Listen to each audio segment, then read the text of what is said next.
आप लखनऊ आई हैं तो गोमती नदी को लेकर के आपकी विचारधारा है, क्या सोच है, किस तरह से काम कर रही है? नर्मदे हर हर हर गोमती।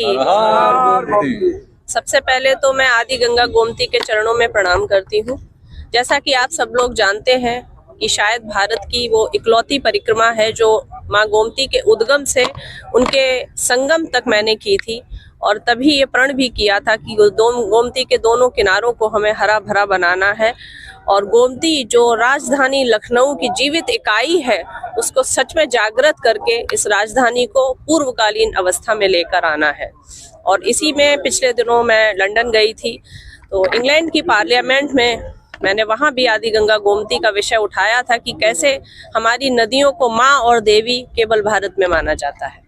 तो मेरी माँ गोमती से वो आस्था है, और मुझे लगता है कि जो गंगा से भी पहले आई हुई है पृथ्वी पर, उस गोमती के प्रति हम सबका भाव जागृत अवस्था में आना चाहिए। इसको लेकर आपने जो हिंदी संकट का जो है उसको भी विमोचन कराएंगी, किसके द्वारा होगा?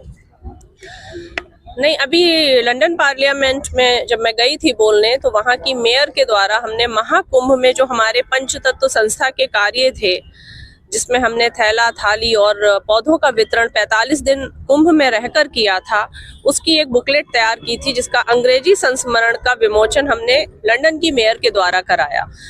मेरा कारण शायद यही था, संकल्प यही था कि कुंभ एक आयोजन, एक इवेंट या एक उत्सव नहीं था जो एक पूर्णिमा से लेकर पूर्णिमा तक या शिवरात्रि के साथ ही पूर्ण हो जाए।